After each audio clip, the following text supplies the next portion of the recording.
We're coming on the air with the news NBC scooped with developments even in the last hour before this show started. The retirement of Supreme Court Justice Stephen Breyer and the president ready to pick a replacement who, by the way, will sit on the court for maybe a generation, and she will almost certainly be a black woman, with the White House reiterating the president's campaign pledge to make history on that front. We're covering every angle of this story tonight with our correspondent who broke it and what happens from here. Plus, the U.S. putting it in writing, formally responding to some of Russia's demands to try to turn down the temperature with Ukraine. But it's not exactly what Moscow wants to hear. So what is the diplomatic path? We're live overseas. And it's not official, but it's almost a done deal that interest rates will go up in a month and a half, with the Fed today trying to get a handle on inflation. We'll break down what it means for your money in a minute, and how some people grieving unimaginable loss from gun violence are trying to take those guns off the streets and put them to good use. You may be surprised to find out where in tonight's original. Plus, Disney taking heat for its Snow White remake. Have you heard about this? The new response from the company after getting called out by critics for reinforcing problematic stereotypes. Hey, I'm Hallie, and at some point in the next few weeks, maybe months, President Biden may make history by naming the first black woman to the Supreme Court, with a seat on the court expected to be opening up with the retirement of Justice Stephen Breyer. That's the huge news tonight here out of Washington, where Breyer hasn't made it official, but people close to him say he'll step down at the end of the term. And some new reporting just into us tonight. The White House and sources telling NBC News they're ramping up a quick selection process for his replacement. For now, though, President Biden is giving Justice Breyer a little breathing room. Watch. Every justice has the right and opportunity to decide what he or she is going to do and announce it on their own. There has been no announcement from Justice Breyer. Let him make whatever statement he's going to make, and I'll be happy to talk about it later. A presidential punt, if you will, from President Biden. But here's what you need to know about all of this, right? Breyer is one of the liberal justices, one of the 3 liberal justices on this court. And him stepping down this year before the midterms means Democrats would be able to replace him while they hold power in the White House and the Senate. But replacing him with another more liberal-leaning judge doesn't mean the court suddenly becomes liberal. It actually does not change the ideological makeup at all. The court will still have a conservative majority, 6-3. That's important to remember as we have this conversation. And to have it, I want to bring in Pete Williams in Washington, Kelly O'Donnell at the White House, and presidential historian Michael Beschloss, who we're lucky to have with us tonight. Pete, we're lucky to have you, Mr. Scoopsies here. Talk to us about this news from Justice Breyer. We haven't officially heard. When might we? And why did he make this decision now, based on your sourcing? So it sounds like the official announcement will come tomorrow. Okay. Our understanding is that he hasn't formally sent his letter to the White House, but it sounds like there'll be some sort of announcement at the White House tomorrow, some sort of perhaps a ceremony or announcement to thank him for his service on the Supreme Court, and then presumably at some later date, the announcement of a nominee. It doesn't sound like the White House is ready to announce that part yet. In terms of when it would become effective, we're not sure because we haven't seen the letter, and I don't believe actually there has been a letter yet. At least there hadn't been earlier today. So the question is, I mean, he's going to be gone this summer. The question is, would it be at the end of this current term, once all the decisions are announced in late June or early July, or would it be, as it sometimes is, upon the nomination and confirmation of his successor? Either way, seems pretty clear that this will be his last Supreme Court term, bringing to 28 years the time on the bench. And I want to talk about that, too, right? Because for the more recent part of those 28 years, right, maybe the last couple of years, he's faced some pressure to do this, especially from progressive groups, especially after it became clear that President Biden won the 2020 election, you know, for folks on the left. The justice has spoken obliquely about this over the course of the last couple of years, including to MSNBC's Ari Melber a few years ago. Here it is. You've been on the court over 20 years. Yes. How do you know, in a job where only you decide, how do you know when it's time to retire? Oh, that's a good question. And I feel I will know. I feel so far I seem to be able to do the job. And there will perhaps be some indication, or I'll think about it, but I haven't thought it through enough yet to be able to give you much guidance on when I'll retire.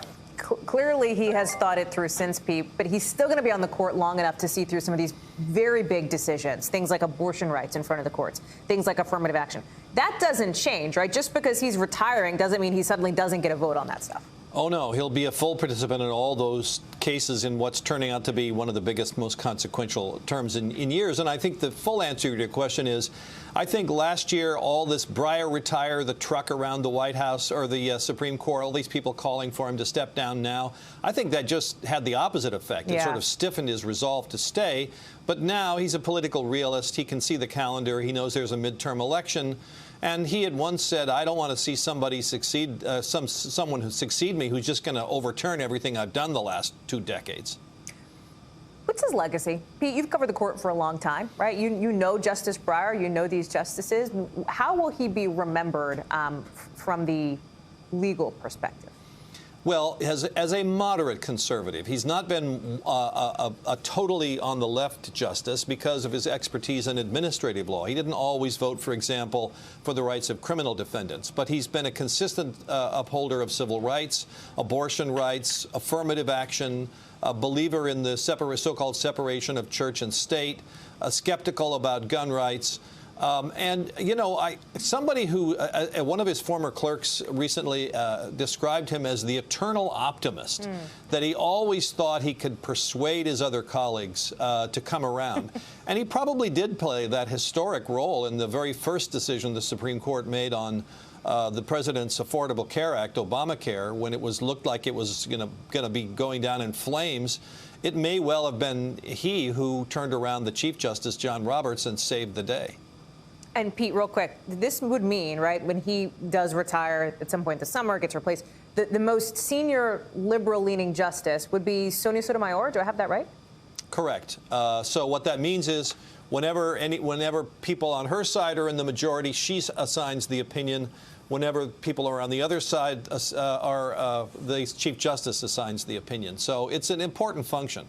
Pete Williams, thank you so much. Great reporting today, Pete. Another reason why we are lucky to have you on our team. Appreciate it. So let's take a step back and talk through the process of what now happens from here, right? First, as we talked about with Pete, Justice Breyer has to actually announce his retirement. You heard Pete say we think that'll happen maybe tomorrow.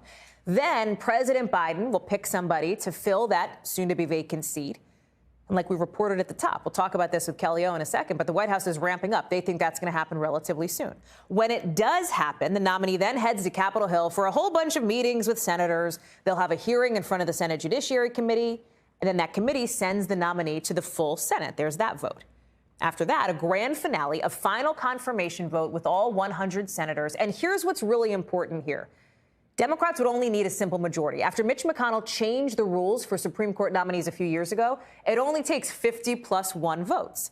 Meaning if Democrats hang together and the vice president breaks a tie, the pick is in. Done deal. White House Press Secretary Jen Psaki today reiterating that the president, when it comes to that pick, intends to keep a campaign promise to make her a black woman. The president has stated and reiterated his commitment to nominating a black woman to the Supreme Court and certainly stands by that. Kelly O is with us now. So, Kelly, let me take this in a couple of pieces here. First, let me start with the brand new reporting from you and our team at the White House that the administration has its foot on the gas, let's say, when it comes to getting this pick in.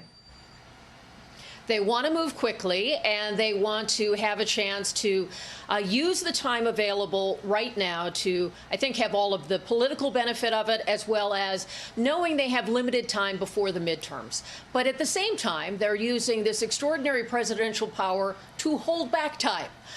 Despite all of the reporting that's been going on today, the White House is not acknowledging this publicly, as you've seen, from the president to the press secretary to top officials we're talking to.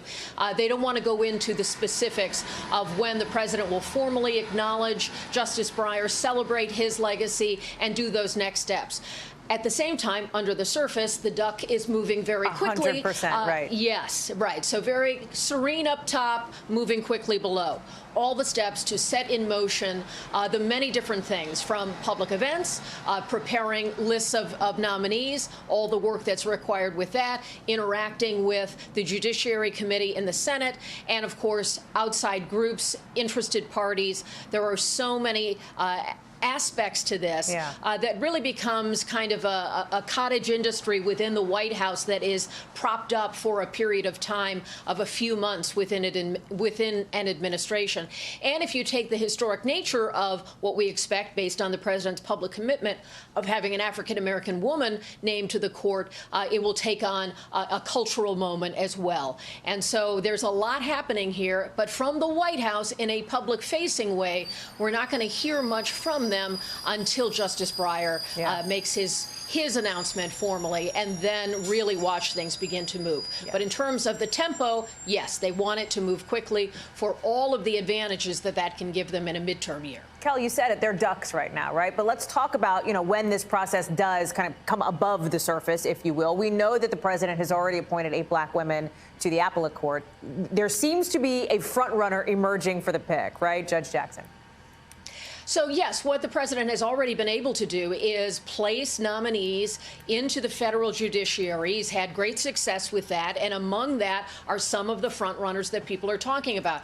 And Judge Brown Jackson is one of those who is certainly named as a front runner. She also had in her own resume clerking for Justice Breyer, has a great reputation, is in that sweet spot age-wise, just over 50, so certainly old enough to bring wisdom, young enough to have a long way to go on the court, and she could certainly be someone of great interest. We've also seen at times, having covered a number of these, where sometimes the popular frontrunner is not ultimately the pick, and sometimes it very much plays out that way.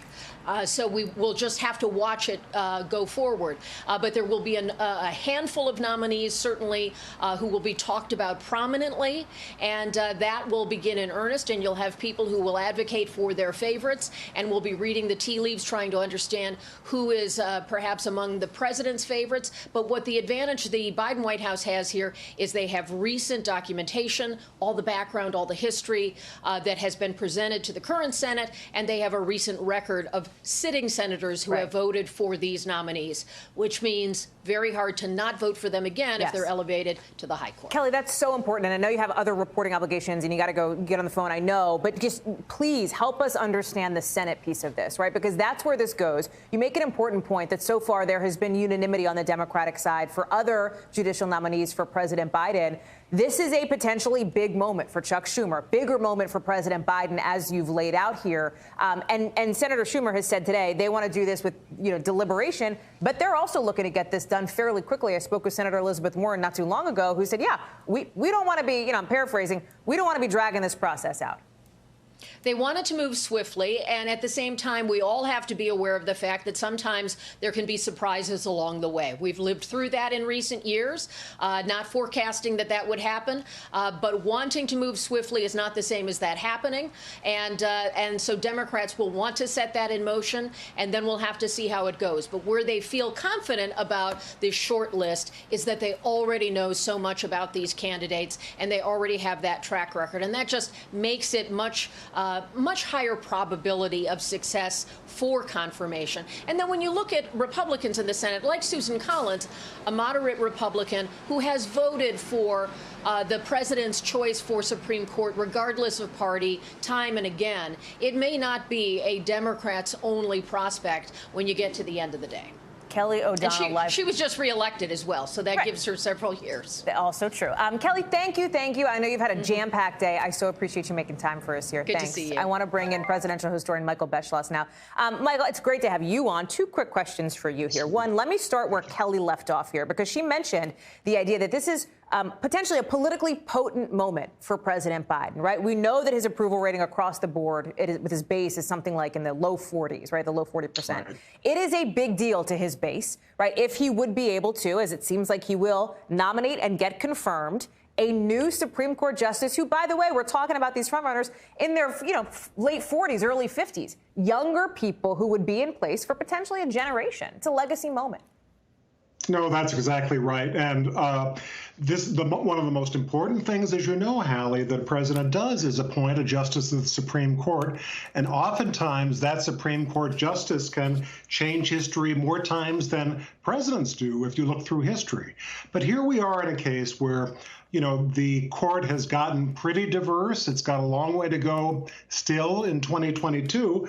But the first black justice of the Supreme Court was not until 1967, Thurgood Marshall.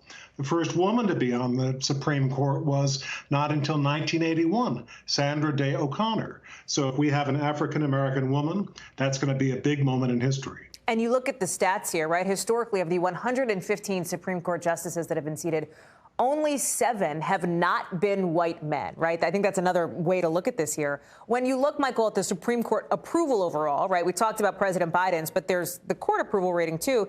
It also is at the lowest it's been, right? 40%, down from 61% just 10, 11 years ago.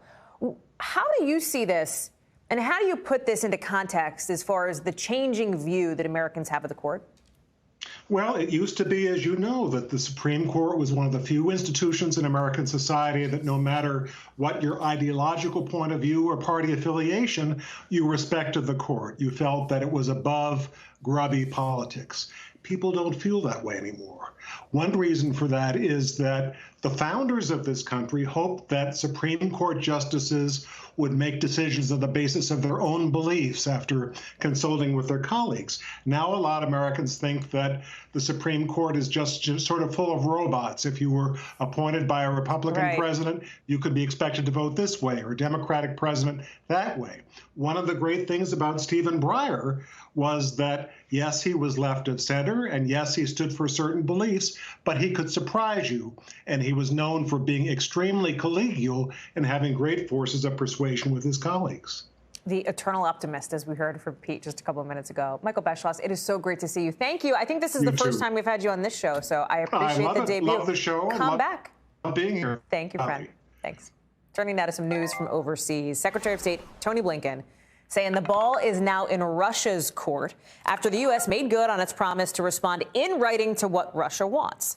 The secretary today said, guess what? We don't get to see the document. He just told us about it. But he said the President Biden, was involved in writing it. And importantly, here's what's really critical here, that the U.S. position hasn't changed. Why does this matter? Remember, Russia wants guarantees. They want guarantees in writing that NATO would not admit Ukraine as a new member. The U.S. isn't going to go there. And the U.S. apparently did not go there in this, non-paper paper, this diplomatic written response that's been turned over. Russia today warned of the potential for retaliation if their demands aren't met. Watch.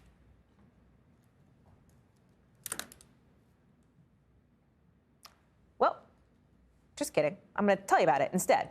Basically, that's what happened. I want to bring in Matt Bradley, who's in Kyiv for us now. Matt, listen, there was discussion of where is the diplomatic off-ramp, right? This ain't it. This feels like a box-checking exercise that the U.S., the Secretary of State, had to do because they told Russia they would, but it is not what Russia wants to hear here. Yeah, I mean, the fact is, Hallie, and this just goes to reinforce a reality that we've been seeing for the past couple of months. It just really shows that all of this diplomacy, all of these negotiations are really little more than a pantomime. They're performative. The response to this written response that we just got, this was in response to 2 draft treaties that Russia came up with back in December. And back then, a lot of commentators were saying that these are such maximalist demands that are impossible for the U.S. or NATO to accede to, and Russia knows that. And so Russia was basically just trying to make demands that they knew that the Western community and NATO would never reach. President Biden, we know, and we talked about this, is considering sanctioning Vladimir Putin, right? What do we know about what those sanctions would look like now? And what did the Kremlin mean when we talked about them being politically destructive? Yeah, I mean, when we heard that from Dmitry Peskov saying that they would be politically destructive, what he was saying was that they wouldn't be personally destructive. They would be politically destructive in the sense that the Russians would consider that maybe tantamount to an act of, no, not an act of war, but ending diplomacy. And his point was interesting because he said that this shows a lack of knowledge about Russian politics, and saying that if you sanction Vladimir Putin personally, it's not even going to have an effect. It's useless because Russian laws prohibit high-level politicians from holding assets abroad. So if the U.S. did try to freeze those assets, personal holdings of Vladimir Putin, it won't matter. He doesn't have any.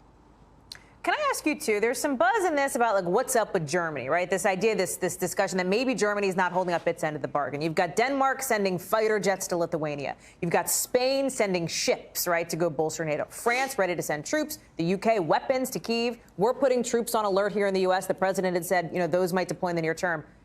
And then Germany sending helmets. You know, Secretary Blinken said today he's not super worried they're not going to be on board. But what's going on here? What's the deal? Yeah, I mean, I would imagine that Secretary Blinken has enough European partners who are very, very worried about a Russian incursion, and they might not necessarily need German help. You know, if the Russians do invade Ukraine, I think we can very much expect that Germany will definitely change their tune. You know, what's the deal? I mean, Olaf Scholz is a new chancellor in Germany. He is not Angela Merkel, who stewarded Germany through all of the crisis back in 2014 when all of this got going. And we also saw some rumors that Germans denied that the British transport planes carrying armaments had to fly around Germany in order to make it to Ukraine. I mean, there's a lot of sensitivities around this. The Germans are saying that they're not going to be arming them for historical reasons. And that's interesting because the Germans simply don't want to be seen providing weapons that are going to be killing Russians for historical reasons. And, of course, they're referencing World War II and the Cold War. Matt Bradley, live for us there in Kyiv. Matt, thank you for all your reporting overseas. I know it's been a long stretch for you. We so appreciate it. Turning now to some news here at home, and it is almost officially official with the Fed giving those big hints, basically all but saying explicitly that they're going to raise interest rates in March. This is not shocking coming from Fed Chair Jerome Powell, but it does matter. It is significant. Why? Do you have loans? Are you looking to get a mortgage? Do you have a credit card? Right? The interest rate factors into all of those things potentially. But the hope is that by doing this, by hiking up the rates, it's going to slow down inflation, which is costing us more for almost everything, including, check this out, the price of bacon. It's up more than $1. Bread, chicken, OJ, it's all more expensive, like a whole lot of other things. Stephanie Rule is here with us. Steph, you have been doing yeoman's work today, right, breaking down what this means. Does this mean, right, if the Fed raises these rates in March, that by April my bacon is cheaper? No, of course it doesn't. If only the world worked that way. There isn't a specific timeline on when this is going to happen, but the overall idea is how do they cool the economy? Remember, they dropped rates down to 0 2 years ago when we were facing a much more crisis moment. When you set rates at 0, they do that to encourage businesses and individuals to go out and spend, to borrow, to expand their businesses. And that happened. We saw demand fly, right? Over the last 2 years, think about the housing market. The housing market wasn't so hot just because people said, well, I really want to move out to the suburbs and buy a big house. People could buy the big house because rates were so low. And now that that's happened and demand is up so much, that has pushed prices up. So the goal here is to try to cool the economy a bit and even things out. Will it happen by April? Guess again, sister. So listen, caveat, you are not a financial advisor. I totally get that. But I think people watching go, okay, here's what I care about. My money, right? My investments, my retirement account, whatever, my credit card bills, like my car loan. What should people be doing? Anything? What should we be thinking about as this move is coming up? Okay, I'm going to separate it in two. As far as your mortgage, your loans, if you have a mortgage on your house and it's a fixed rate and it's already locked in, you do not have to worry about it.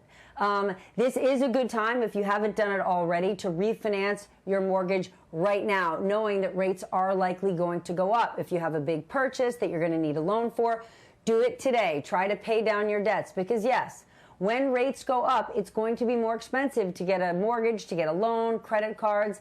However, it's going to be a quarter point higher, and we're currently at 0. The last time the last time inflation was this high, rates were at 5%. When your and my parents were buying homes decades ago, rates were way, way higher. So even if rates get hiked 1, 2, 3, 4 times this year, it's not going to be extraordinarily high.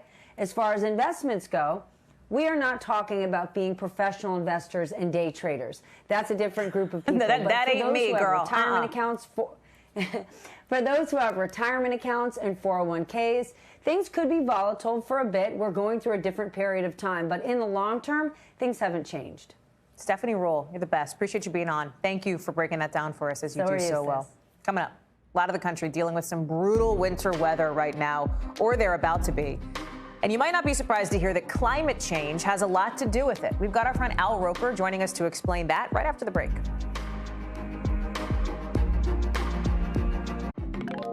Remember how we told you last night it was going to be cold?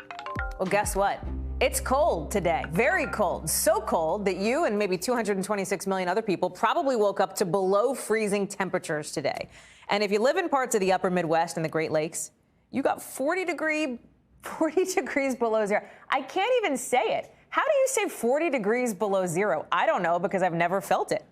The wind chill is brutal. We have the storm coming that could be really big, but here's what we know. The climate change is contributing to these big snowstorms. Why? We have just the man to explain it.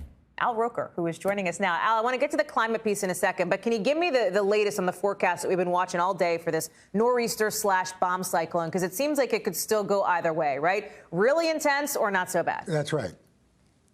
Yeah, you know, somebody's going to see some blizzard-like conditions, but it's just a matter of who and for how long.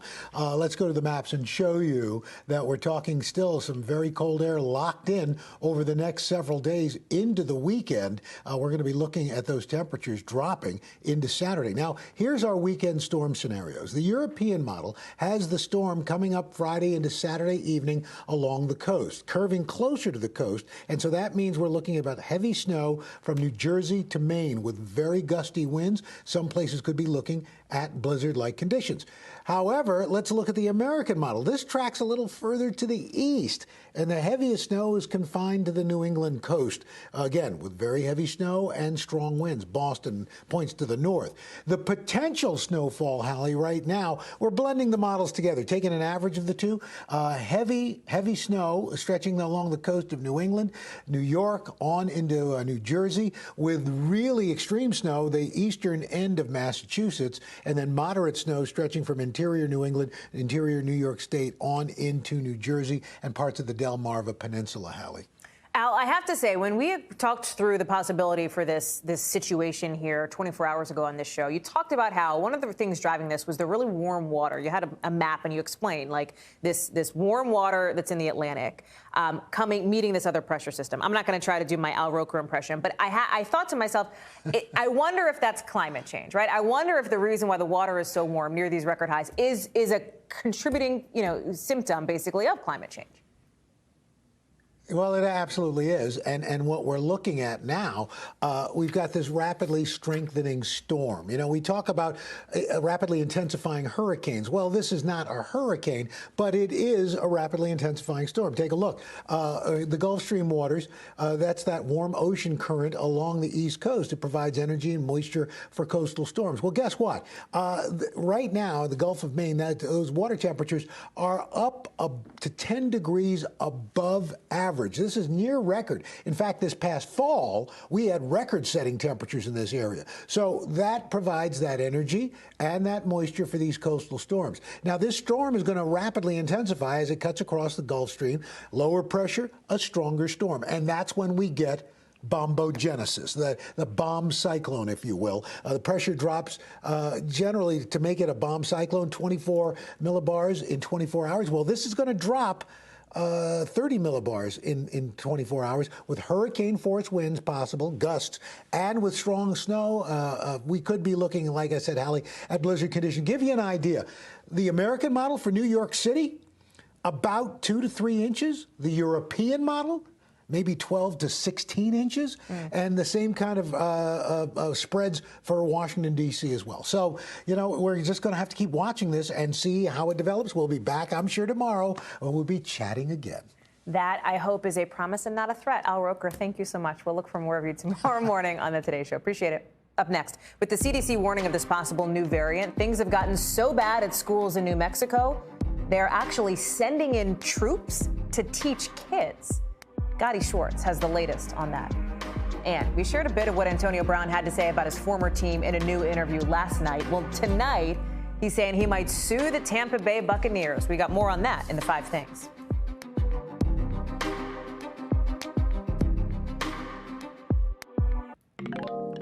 San Francisco is just reporting a huge rise in anti-Asian hate crimes, something like a 600% surge last year.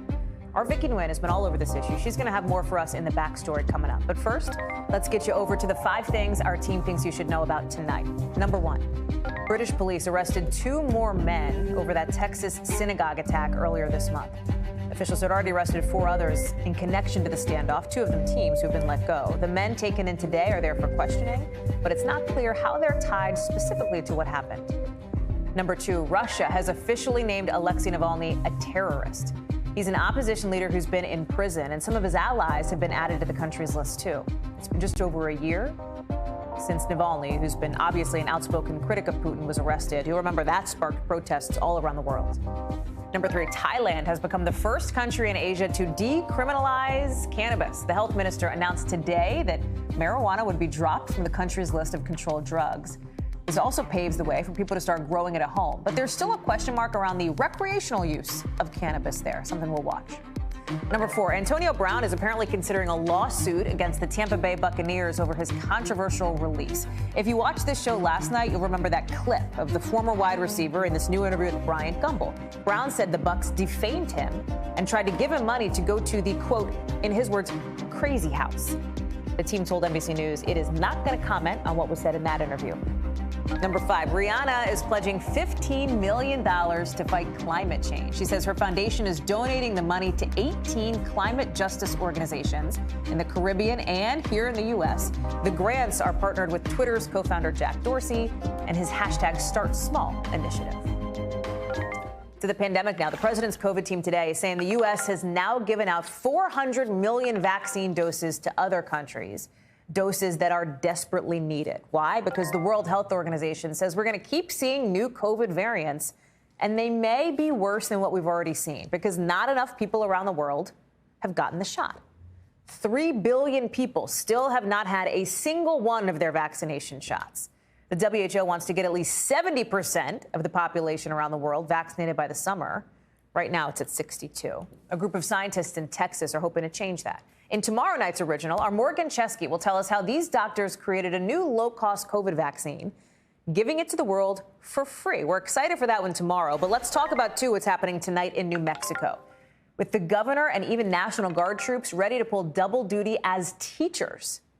It's because schools are so short-staffed from COVID. You know, that big Omicron surge we saw weeks ago on the East Coast. New Mexico is getting slammed by it now. It's forcing teachers and staff to miss school. You've got the governor who's now registered as a substitute teacher to step in, and then the National Guard heading to schools. NBC's Gotti Schwartz is following this story for us tonight. Gotti, this, I think, sounds extraordinary to people. Like, you could have your kid show up to a classroom that's being taught by a member of the National Guard? Yeah, that's right. That's what's happening here at Los Lunas High School. In fact, we were in one of those classrooms earlier, and the National Guard member who was teaching that class 5 years ago was a student here in that very math class. And we asked her if she had talked to the teacher of that class to tell her that she was now subbing in for him. She said no, she hadn't talked to him. She had just gotten his lesson plans and was taking it from there. So it does seem like extreme measures here in New Mexico, but this has been a long-standing problem, historically speaking. I mean, before the pandemic, even going back, I used to work here in New Mexico before I worked for NBC News as an investigative reporter. Teacher shortages were a thing then. Then 20-some years ago, when I was a student in the New Mexico schools, teacher shortages were a thing then too. And it's always been really about teachers saying there is very low pay in this state. They say that there is not very much support. So before the pandemic, we had a teacher shortage. Then we saw that teacher shortage get even worse during the pandemic. We saw the numbers of vacancies double from around 500 open vacancies to about 1,000 open vacancies. And as you can imagine, with that many permanent positions that are open, you have substitutes filling in, and then you've got Omicron spreading like crazy down here. In fact, most of my family in New Mexico works for the school districts, and right now 4 of my family members in the past week or so have had to stay home because of Omicron. Oh man, God, I hope they're okay. I mean, I obviously adore you and your family, and I hope they're doing all right. You know, what's so interesting though, Gotti, like, so you make such an important point, which is teacher shortages were a problem even before the pandemic in New Mexico. It is a crisis now, right? I mean, literally to have National Guard members go in and teach schools, I think is shocking to people. This cannot be a permanent solution, right? This cannot be the long-term fix for students in New Mexican schools, to have new schools in New Mexico, to have the governor go in and teach a class. What is the plan to get this resolved? Absolutely, and that's what administrators have said, students have said, teachers have said. They say they appreciate the help. They want to be in person and learning as opposed to virtually learning, but this is not something that can continue on the long term. Now, one thing about this program, though, is that once you have that certification, and they're doing these rapid certifications for these National Guard members who are able to pass background checks, then they can come into these schools and substitute teach even beyond the pandemic. So it's almost like a different call to service. Now, the hope is that with more people from the community, National Guard members, state employees coming into the community, seeing how dire of a situation that this shortage has caused, then maybe more people will actually want to get into the profession. Then you've got the flip side of all this, which really comes down to money and making enough for people to live. Right now, so many different teachers have left the profession for either teaching positions in other states because they're paid more,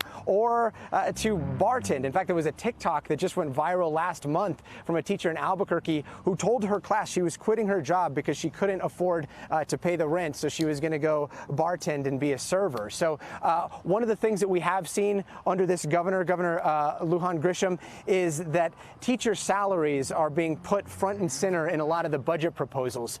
So we are now seeing a 7% request in increase of teacher salaries, but 7% plus a 20%, which we've seen over the last few years, still only brings it to about the national average, which just goes to show how little teachers have been paid here in New Mexico for quite some time. Gotti Schwartz, it is great to have you on the ground back home for you in New Mexico. I know we'll be watching for more of your reporting coming up on NBC Nightly News. Gotti, thank you.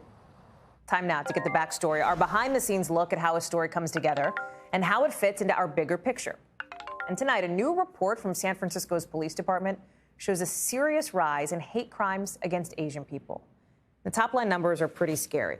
Look at this. Hate crimes against Asian American and Pacific Islanders went up more than 560%. In actual numbers, there were 8 anti-Asian hate crimes reported in San Francisco in 2019, 9 in 2020, and in 2021, 60. The city's mayor, London Breed, says she thinks the number is actually way higher than that because people are kind of hesitant to report this sort of thing to police. We know nationally, attacks against Asian Americans and Pacific Islanders have also been going up. The Stop AAPI Hate Coalition tracked more than 10,000 hate incidents, as they call it, from March 2020 through September 2021. Vicki Nguyen joins me now to talk about all this. And Vicki, we're so glad to have you on because you've done so much good coverage on this issue, including that special you did right here for us at NBC News Now. I watched it. It is powerful. When you look now, right, here we are. We talked about what happened in 2021. Here we are in 2022, and you see these headlines. What goes through your mind? Hallie, I think, are we doing enough? Are we covering this the way that we ought to be? And I will say that you know this. We pitch a lot of stories, but we don't always get them green lit. Over the last couple of years, we've done more than a dozen stories, my team and I, on the rise in anti-Asian sentiment, the attacks, but also the rise in activism, the young people who are speaking out against what's happening. And that special that you mentioned, the racism virus, that hour-long video has now reached almost 1 million views on YouTube. So we are encouraged by that because we know there is an appetite, that people want to see these issues covered. I thank you because you've had us on your show on MSNBC. You're having us on now to talk about these things. But even as you mentioned those numbers out of San Francisco, we checked in with NYPD. In 2021, 159 incidents of Asian hate crimes confirmed. And that is up 488% from 2020. So it shows there is a need for us to continue covering these stories. What's so striking, too, is that these are probably, according to all experts on this, probably undercounts, right? Because people aren't always reporting these kinds of things to police and to law enforcement. How do you approach when you're getting an interview with somebody, when you're looking to get somebody to talk to you about a really traumatic moment, right, and a really traumatic experience for them? How do you go about helping them feel comfortable do that? No doubt, Hallie, every law enforcement source we have says these things are underreported. And when we approach families, it's usually on one of the worst days of their lives. Often, whatever you're covering, usually you're either hitting someone at a high or hitting someone at a low. And I think about that all of the time. And I just approach them with respect and compassion. I try to treat people the way I would want someone to treat my mom or dad. And I leave the decision to them whether or not they want to tell their story. I try to set out a strong case to let them know by sharing what happened or the experience they went through. Someone will learn, someone will be helped, someone will feel less alone. But ultimately, I try to build that relationship, give that rapport. And if they do trust us to tell their story, then I take it very seriously. It's like the highest responsibility we have to get it right. Totally. And you want to be able to do that person, do honor, right? Do justice to that person and their story. I hear that. Can I ask you, and only as far as you're comfortable going, but you know that, we sometimes get personal here on this show, right? Like, can you talk a little bit about how you manage having to report on stuff that is traumatic for people in your community and for people that you love? This series of reports has hit me in a way that nothing else has that I've covered. And I think it had to do with the viral nature of a lot of the videos of the attacks that were captured on camera over the last 2 years. These were people that you kept seeing that looked like they could have been your parents or your grandparents or someone in your family. And I have to say, I think it hit me the hardest, and I hit my lowest point in March of last year when, you'll remember this, a gunman went into a few spas in Atlanta and he killed 8 people. 6 of them were Asian women. And I remember going to bed that night and it was so heavy on me. And I thought, I'd be better in the morning. And I would be, you move on with the news cycle. And that morning I woke up and I had not shaken that feeling at all. And I was supposed to go into the Today Show and do a story about travel deals, a happy getaway in March. And at the end of that story, I was on the verge of tears. And I'm sure viewers were like, what is wrong with her? Why is she so emotional about it, going to the Bahamas? I went to the bathroom immediately and I just started crying. I couldn't even keep the sobs in. And I think that was a physical release. But Hallie, if I'm being honest with you, I don't know that I've done a good job managing the mental health aspect side of it. I don't know that I kind of probably just pack it in. I don't really talk to people about it. I do know that something that helps me cope in general is to try to not focus on things that I can't control. I try to focus on what is my power. And as a journalist, I know my power is to provide a platform for people, is to give them a voice. And so if I can be productive, that helps me to be positive. That's what helps me lift my spirits. I'm sure there are other techniques and probably better techniques, but that is sort of how I was able to kind of get out of it, just to say, okay, give myself some space from the headlines and the social media and those videos, give myself some space, and then try to focus on what can I do? Can I just say, I'm so grateful to you for being vulnerable and being honest about this and being transparent. And I am feeling you every step of the way. You're going to get 14 texts from me after we get off the air. Thank you, Vicki, because I have to tell you, you shining a light on these stories, you holding, truth to power, the accountability piece, the sharing the stories piece, it is so powerful and so important, and we are lucky to be able to have you do that. So thank you. I really appreciate it. Still to come. The feeling is mutual, my friend. I really appreciate you opening the doors for these conversations. Thank you, Vicki. We'll talk soon. Coming up here on the show, we're going to shift gears and talk about the new and creative way that some people are looking to get guns off the streets. Maura Barrett has taken us to Denver for tonight's original with more on how one group has taken a buyback program to the next level. And the snake burglar strikes again? Officials say a thief with some interesting moves may have slithered into another California business. Oh man, more in the local. NBC News covers hundreds of stories every day, and because you couldn't possibly read or watch or listen to them all, our bureau teams have done it for you. This is what they tell us is going down in their regions in a segment we call The Local. From our West Coast Bureau, San Jose, California has now become the first city in the country to approve an insurance law for gun owners. The city council approved the measure overnight. The insurance would cover any loss or any damage from any kind of incident involving the gun. Advocates there say this violates their Second Amendment rights. They're promising to sue. Also from our West Coast Bureau, remember that snake burglar we told you about in December? This guy, yeah, slithering on his belly right through a salon, stealing thousands of dollars. Well, guess what? We think maybe he is at it again. This time at a gold exchange business. Look at this. Same move, same slither. I mean, he got away with $15,000 worth of silver. Police say they haven't caught him yet. It's like a reverse Mission Impossible. I don't know. And from our Northeast Bureau, New Jersey is getting into esports. The state approved its first company to take bets on competitive video games. Users will be able to bet on other people playing popular games like Call of Duty and League of Legends. The company's CEO says esports betting is expected to reach $205 billion in the next 5 years. Now to tonight's original in-depth reporting on a topic we've been keeping an eye on. Yesterday, we brought you a story about the rise in gun purchases over the past year. Today, we'll look at what happens in the consequences of those purchases. The Bureau of Alcohol, Tobacco, Firearms, and Explosives, the ATF, they've tracked a surge in violent crime directly related to the increase in the number of gun purchases. Now, in some communities, they're focusing on getting those guns off the street. Maura Barrett went to Denver to look at the pretty creative way one group is trying to make a difference. What used to harm or take away life, this here used to be a barrel of gun, looked like this. Now being repurposed to help plant new life. We're hearing from someone who's been affected by gun violence and then inviting the community that's present here today to take a turn with the hammer and helping us turn a gun into a garden tool. It starts as a typical gun buyback event. People who turn their guns in receive compensation, but Mike and his Raw Tools team have a plan for what these guns can do. Our mission is to disarm hearts, forge peace, and cultivate justice. And we do that by turning guns into garden tools, introducing people to resources that are alternative means of conflict resolution like de-escalation and mediation. This effort began after the Sandy Hook Elementary School shooting in 2012.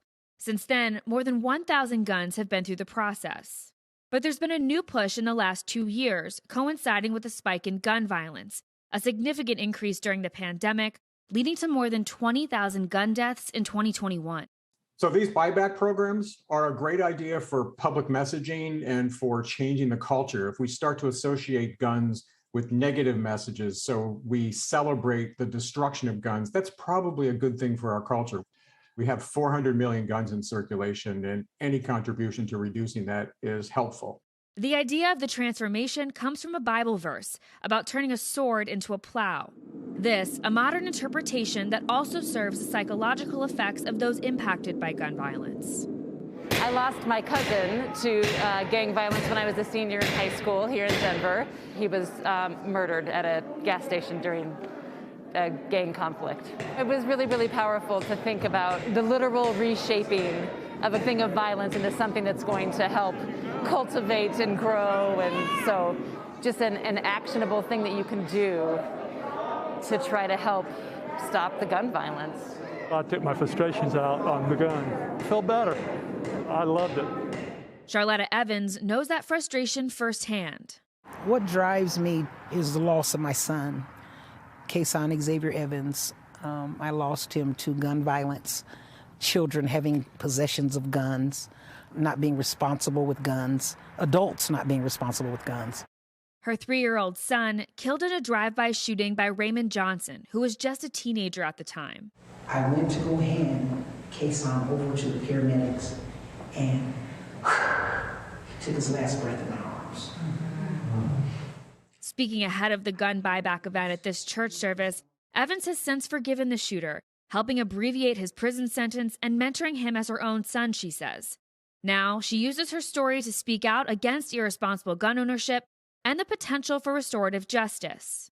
We just cannot be self-centered about our gun ownership as if it's not hurting anyone else. What do you make of those spikes in gun violence that we've seen so recently? You know, we say the cliche, hurt people, but it is an actual fact.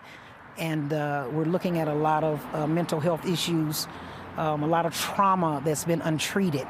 And we really have to take a look at the lives of our youth because these youth are growing up into adults that have not yet been healed. It's a powerful way to end that piece. Maura joins us now from Chicago. Maura, thank you for doing that story for us. We really appreciate it. Talk a little bit more, right, about, I mean, listen, this is raising awareness for people. Are there other policies that this dovetails with, right? Like, it feels like the bigger impact is going to be not just this program alone, but a cohesive orchestra almost of other policies and programs to get people to make a change. Exactly, and it's the idea of the fact that these guns are being recycled, right, Hallie, not just taken off the streets and then who knows what happens with them, right? Because from a national level, it's really hard here in America for there to be this national effort of a gun buyback. This one specific program has taken 1,000 guns off the street, but when you look at the larger picture of 400 million guns in circulation here, there's a big delta. And so something that experts are pointing to is actually something that can be accomplished state by state rather than through Congress, and that's mandatory reports of stolen or lost guns, because often we lose them in circulation. And so the quicker we can get them out of circulation, recycled through a program like this, other programs have melted down the metal and repurposed them. That's one way to not lose track of guns once they go out of circulation, even through these buybacks. That can be one more effort that can be accomplished, not necessarily at a national level. So this is a start, but there's obviously a lot more work, a lot more conversation that needs to be had about it, Hallie. Maura Barrett, thank you again for bringing us tonight's original. We appreciate it. Coming up on the show, after Peter Dinklage is slamming that new live-action remake that's being planned of Snow White and the Seven Dwarfs. Why? We'll talk about it and how Disney is now responding today. Coming up in just a sec.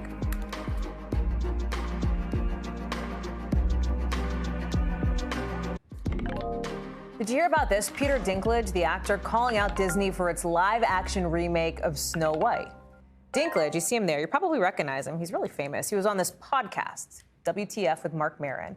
And he says even though the studio had the, what he called, progressive idea to cast Colombian-American actress Rachel Zegler as Snow White, the remake still tells a, in his words, backwards story. Listen to this. You're progressive in one way, but you're still making that backward story of seven dwarves living in a cave. What the you doing, man? Disney responded today saying it's been consulting with members of the dwarfism community to prepare for the movie and avoid reinforcing stereotypes. Entertainment journalist and pop culture expert Brian Balthazar is here to talk about this. Brian, this really seemed to kind of catch fire after Peter Dinklage's comments. People know him from, big time stuff. And it feels like folks have paid attention. Absolutely. This is an interesting story, too, because Peter Dinklage, I love that he's vocal about this. He spent his entire career trying to defy the roles that people with achondroplasia often are cast in. And he's talked about it. It's always holiday elves, leprechauns, and he's had more than 50 roles where he has defied that kind of typecasting. And so I think it's really appropriate for him to be the voice of this story right now. He's been so active on this. Were you surprised that Disney responded so quickly, or did they kind of have to? I am not surprised, and I think they did have to. Yeah. And I think they probably knew that was probably inevitable. They haven't actually started shooting this, so we're hearing everything from the possibility that they may use CGI to create those characters now, or they may kind of rework them into magical creatures. But it does raise an interesting question: does that story still hold up in the same way that it once did? What do you think? I think it's a good question and up for some debate. I think actually maybe reinventing them into some sort of magical creatures may be better, and CGI might be better. But CGI isn't going to fix the fact that people that suffer that have dwarfism are victim to a lot of taunting, and there is somewhat of a stereotype about how they are portrayed on television and in film. What's interesting about this moment, too, is that, if you look at Hollywood more broadly, there have been these efforts towards more inclusivity, right? You look at the first openly trans character in a DC Comics movie, right? Live action movie. Like, there have been some of these steps that you think that Hollywood sort of seems to, and I don't want to paint with a broad brush here, but seems to be taking. Do you, what is the sense? You cover this, right? This is your beat. Do you see that continuing on? What are you hearing from the people that you talk to and in your reporting about whether or not that's a trend that's going to continue? I think it's a trend that is growing and will continue, but you have to back it even further when you see that like movies like Prince of Persia, The Last Airbender, where they actually were taking traditionally non-white roles and casting white actors in those lead roles. I think finally people are waking up, but it really is on people and the studios holding the studios accountable, really. Right. I think it's just starting. We are not nearly as far as we need to go, because even in some of those cases, they will keep the lead characters, they will make them white characters, but they will make the villain the original ethnicity of the original story. And I think we have to look at that too. How are we casting the good guys versus the bad guys? Mm-hmm. And I think, obviously, I think we're going in the right direction, but there's a long way to go. Brian Balthazar, great to have a conversation with you about this. Thank you for being on and for coming on the show. Really appreciate it. And thanks to all you for watching. That's it for us this hour. More for you here tomorrow, same time, same place. Coverage picks up right now. Thanks for watching our YouTube channel. Follow today's top stories and breaking news by downloading the NBC News app.